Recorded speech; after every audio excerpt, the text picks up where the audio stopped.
ఓం హ్రీం క్లీం శ్రీం శివాయ బ్రహ్మణే నమః అనేటువంటి మంత్రాన్ని ఎవరైతే స్మరిస్తూ ఉంటారో వారి వెంటనే నేను ఉంటానని స్వామివారు చెప్పారు.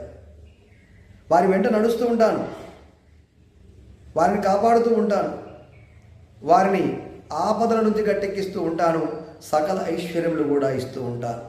మరి అంతటి మహోన్నతమైనటువంటి శక్తివంతమైనటువంటిది ఈ యొక్క ద్వాదశాక్షరి మహామంత్రం.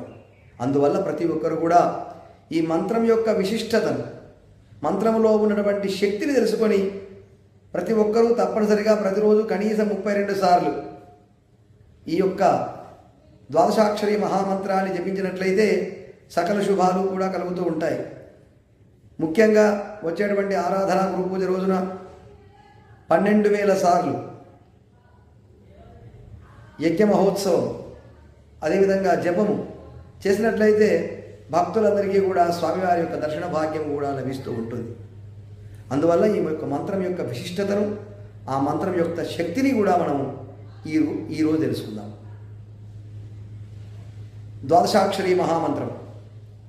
ఓం హ్రీం క్లీం శ్రీం శివాయ బ్రహ్మణే నమః. ఈ యొక్క ద్వాదశాక్షరి మహామంత్రం యొక్క విశిష్టతను మనం తెలుసుకున్నట్లయితే ఓం అనేటువంటి ప్రణవము ఇందులో ఇమిడి ఉన్నది. అనగా అకార ఉకార మకారాలన్నీ కూడా ఇందులో ఉండడం వలన ఋగ్వేద యజుర్వేద సామవేద అధర్వణ వేదాలకన్నీ కూడా సరిపోయేటువంటి మంత్రంగా భాసిల్లుతూ ఉన్నది. అదేవిధంగా హ్రీం అనేటువంటి బీజాక్షరం ఇందులో ఉంది. హ్రీం అంటే ఇందులో శక్తి బీజము శివ బీజము కూడా నిబిడీకృతమై ఉన్నది. ఇందువల్ల హ్రీం అనేటువంటి బీజాక్షరాన్ని పఠించడం వలన దివ్యశక్తులు కూడా లభిస్తూ ఉంటాయి మానవులకు, అష్టసిద్ధులు కూడా కలుగుతూ ఉంటాయి. అదేవిధంగా అన్ని రంగాల్లో విజయం కలుగుతూ ఉంటుంది, ధనధాన్య సమృద్ధి కూడా ఇస్తూ ఉంటుంది. అంటే ఈ ఒక్క హ్రీం అనేటువంటి ఆ బీజాక్షరములో ఇన్ని విధములైనటువంటి ఫలితాలు ఉన్నాయి.